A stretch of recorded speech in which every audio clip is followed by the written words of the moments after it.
You know, we're really looking forward to coming in front of people and showing the work that we've done. There's been a lot of work that's gone into where this fire station works best. We're looking forward to showing the citizens of Springfield what the mayor's vision and what they wanted to get accomplished with replacing some of our buildings that really needed to be replaced. They've been around for a long time. This one has been around since 1968. So we got some great ideas that we want to put in front of people.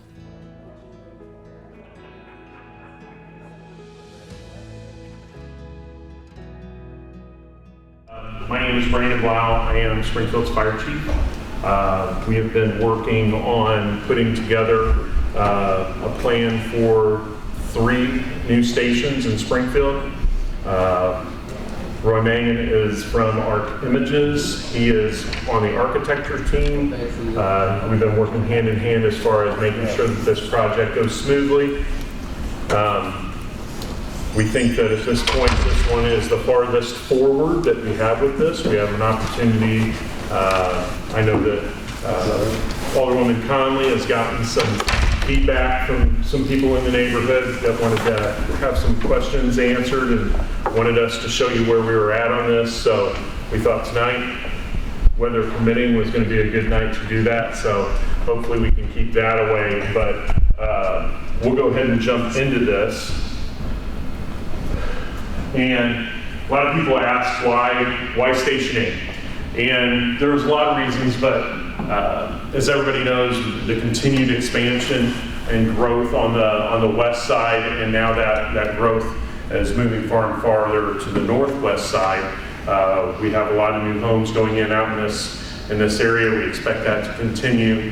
When we start on a fire station project, it's not just about replacing what we have now and making sure that it's in the right place for now. We have to think about what's going into, these are 50, 60, 70-year projects. The house that we're replacing right now was built in '68. So, you know, that it's served its purpose. It's done a great job. But we think that as the population continues to migrate to the west, we know that that's going to continue to happen, that this was a good place to put that in. Like I said, Station 8 was built in '68. Back in 1968, the average fire truck was about 5 to 8 feet shorter. As far as length goes, they were shorter in height. The people were smaller. All of our parents and grandparents are not as big as some of us are now. So the space requirements that were necessary at that point were not quite as great. At the same time, those older fire stations, and at that point in time, we didn't understand about the carcinogens that our people face right now. We didn't know that there was going to be a pandemic that was going to come along, that we were going to need to have extra storage space for medical supplies, and making sure that we could clean everything up so that we were ready to go for the next time that we went into a home that might have somebody who was infected. So built into what we're doing now are those spaces so that we can keep both ourselves and everybody that we serve clean. So this house is larger. It is different than what they were building in 1968. And quite frankly, we put a lot of money into Station 8 where it's at right now. Roads are expensive when you're talking about commercial structures. Air conditioning is expensive. All of those things, it's an energy efficiency nightmare. You can feel the wind blow through that place. So it's one of those things that when we have an opportunity to put something newer together, that we're going to see a lot of cost savings for the taxpayers too, insofar as you know, what our electric bills and all that kind of stuff is too. Everybody who's here is probably from the neighborhood. They understand the congestion that occurs up at Walnut and Chatham Road. So that is one of the other reasons why we have been lucky the last decade or so and had a few close calls. We haven't had anybody get injured in that intersection because of a fire truck. But every time we go into that intersection, it is dangerous. So taking ourselves away from that, and then we also know that next door, Starbucks has created a situation there with people waiting in line, and that makes it worse. If we can remove one of the things that contribute to that being a dangerous intersection, it'll make it better for everybody who lives in the neighborhood. So proximity dispatching is a project that we're working on that is GPS based, and it is just what it says.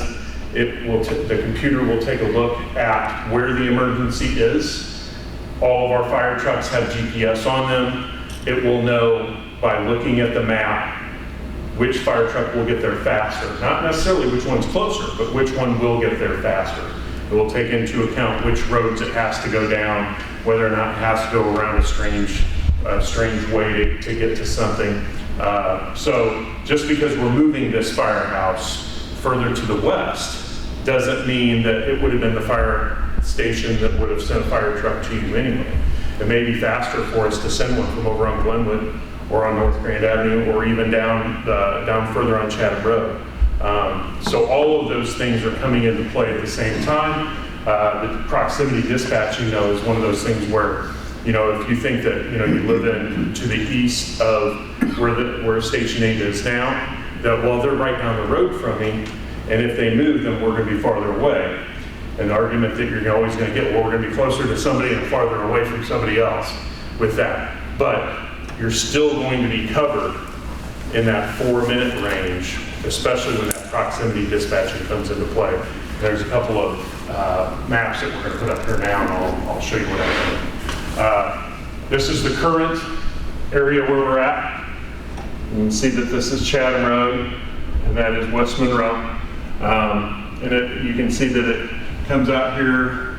It looks like Tippecanoe is the road right there, which is just beyond the tip of where we can get in 4 minutes. Now, when we built these polygons show a 4-minute response time from where the station itself is. That is based on a 30-mile-an-hour speed to get anywhere, which most of our fire trucks on the way to emergencies are going faster than that. So this is a conservative map. If I'm only going 30 miles an hour, I can get to these areas. When we're in areas where we can go faster than that, obviously that polygon gets larger. So these are conservative. The proposed area, you can see right here how much extra space to the west that we're able to cover.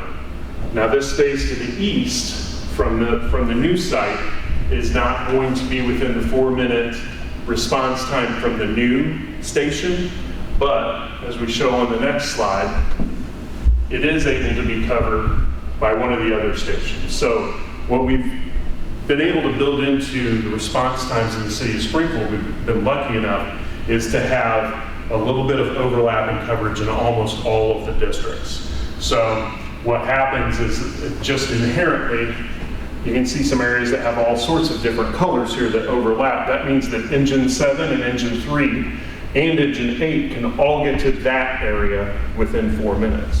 Why is this important? It's important because we run 22,000 calls a year. So sometimes engine 8 is not going to be in its station anyway.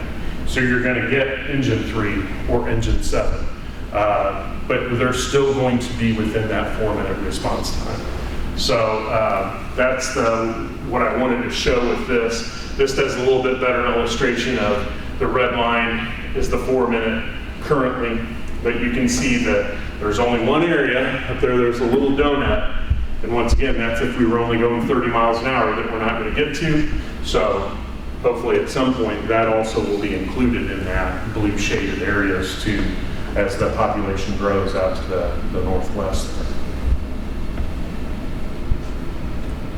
The elevations that we are looking at right now, we've designed these to create a masonry exterior. We've got some stone accents that we're utilizing for the aesthetics, looking at an earth tone palette. A lot of the exterior walls insulation and window systems with door systems are all going to be thermally utilized to meet the energy codes and or exceed those. As Chief said, a lot of the older houses are drafty, a lot of the efficiencies are gone. we're very conscious of all the door seals and a lot of the other building materials to make sure that they are very efficient as far as energy codes go. And then looking at it from the other side, you can see that we're taking the scale of the building and utilizing, the large house part, or the large apparatus bay part, breaking that up, letting some daylight in, creating a sense of entry, and then the exterior house. So Chief, that is kind of the presentation that I had set up for the architectural part of it. And I think you had mentioned you wanted to open it up then for some questions. I did. If you want to back it up, sure. Back it up to the floor plan. A couple of the things that we've learned over the last couple of years with the pandemic is that when looking forward with these new structures, is to make sure that we built in some places, some spaces in these new stations where if we had something like this happen again, and one of those that we put in is that lawn equipment. It says lawn equipment area up there, but what it's going to be is it's going to have nudo board in it. It's going to be able to be converted so that if we needed to use it as a place to give any type of medical exams or give shots or any of that kind of stuff, it'll be a large enough space, it'll be conditioned space so that we can make sure that if we had to do a makeshift, if we had another period of time when we have something like this happen again, that it's on the exterior of the building, it's separated from the rest of our living space, that we are looking forward to make sure that if this happens again, that we can utilize that space for the community so that they can come in and either get any type of medical treatment they may have, and we don't know what's going to happen down the road, but we wanted to put that as a space that was convertible for multiple types of uses. So, and I didn't speak about that a little earlier, so I wanted to make sure that I threw that in. Does anybody have any questions for us? Denise is going to write the question, and then we'll try and answer it. And if we can't answer it, then we'll take your name and all that kind of stuff, and we'll get back to you on that. Any questions for us? I'll start out. Sure. If we go back to the coverage map, and you clearly said that under the new proposal that the assumption being made is 30 miles an hour. And we've all seen engines throughout our community over the years that are going much faster than 30 miles an hour. Mm-hmm. So the point is that the area on the northwest, like in Salem Estates and areas out there are not nearly presently in the 4-minute coverage area. Right. Realistically are going to be, even though it's... Absolutely. Yes, that's the goal. And just so you know, our rules state that on emergency calls that we're not supposed to go over 10 miles an hour with the speed limit.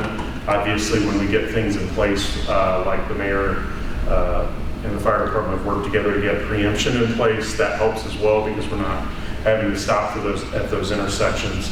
That'll also improve those times. We already have a plan to extend that to the northwest, actually to all 4 corners of the city.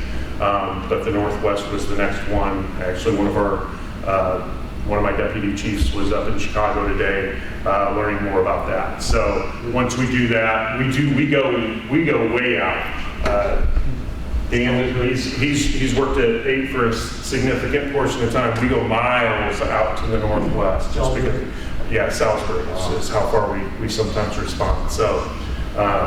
We weren't going to get to Salisbury in 4 minutes. Can we have a helicopter there? We can get a helicopter, maybe we can do it. But yeah, that's every inch that we can get to get someplace faster, because especially when you're talking about heart attacks, you're talking about strokes. You only have so much time to get to people, so we're doing the absolute best we can to make sure that we can get into those areas, and we know that they are going to continue to grow. Other questions? Your job's easy. Easy. Yeah. I like it. Really easy. Yep. Chief, and I just wanted, because we've talked about this before, the biggest concerns that I've heard from people are from the older neighborhoods. Sure. And so obviously, and I'm planning to take pictures of these too, but I will send you copies of all. I like the color, I like the color coded ones. You've really, it actually looks like we're expanding overlaps Oh, yeah, for sure. I mean, we get farther west, and the overlap coverage to the south of there obviously grows a little bit too for the people closer to our engine 12. But if I thought that it was going to put people who are closer to town at risk, then I wouldn't be interested in doing the project. Unfortunately, anytime that you try and grow an area, then there is going to be places where we're not. It's just inherent in our business. But we're very confident with the placement that we've been able to have over the years as far as having other engines cover those districts, that those people are still going to be, we're still going to be there within 4 minutes. I think that, you know, I would bet you that engine 7 in a lot of these areas right now already go to those people on occasion anyway. Yeah. And then, so for preemption, are you looking at the intersection with Lawrence and Veterans Parkway? Can we do that Yes. one? Yes. Because that's... Yes, I think that it's been a while since I've looked at that map, but it basically, right now it stops at Isles and Veterans and would come and hit everything to the north all the way to Jefferson. And then it will also branch east and west a little bit on off of Veterans as far as down West Monroe, down West Washington. There'll be some intersections that Like will. Skokie Road? Yes, Okay. yes. Yeah. And I'll look that up again too, and I'll send that to you so that you have it. Do you have like a timeline for when that would happen? For preemption, it's not a front burner project. I only have so many burners, but right now we already did the work as far as putting the intersections together. Okay. Essentially, each phase has between 16 and 20 intersections, and this is phase 2. And it just goes clockwise from the southwest was where we started, obviously. But I mean, it's not going to take a long time for us to plan more for. It's going to be the install, you know, doing the bidding of who's going to do the install and that kind of stuff. And also, I have to come and make sure that we have funding for that. So, and it's generally, it'll probably be a little bit more expensive than it was last time, just because everything is. And last time it was a little over $100,000 to put that in, which $100,000 to increase your response times into some areas that you have trouble doing so, I think is a good investment considering, you know, the size of the budget and stuff. All right, well, that's all we have for you tonight. If you think of anything else, feel free to contact the fire department at 788-8474. You can ask for me, Brandon Blau. We also have a Facebook page. Go to the city's site, and they can direct you to anybody over at the fire department if they can help you with that as well. Thanks for coming. Thank you. Yeah, tonight's was to cover the Station 8 move, which is right now off Chatham Road near Starbucks. Starbucks is moving, but it's a congested area coming out on a busy intersection. But when you take a look at coverage, we're trying to have a 4-minute response time throughout our whole community. And even though the community's grown to the north and to the west, we haven't relocated station houses that have been recommended through plans that were done and studies that were done previously. So now we have the opportunity to do that. But if you look at Chatham Road in particular, we have a station house that's right by Christ the King or near there, and then you come up to this location, which is kind of in the middle. Then you go up to North Grand between Walnut and MacArthur. There's another station house there. So we're taking the middle one and stretching it out towards the west to give better coverage in that area, and then it overlaps different coverage areas with the station houses. So in the end, it will provide better coverage, the 4-minute response time that everybody deserves and expects to have throughout our city in that quadrant, and finally acting on studies and plans that were put in place. Well, Well, learned a lot. Higher comfort level, I think, was the biggest thing about our response times for the existing area that's covered by Station 8, and then where we're looking to cover little additional areas west.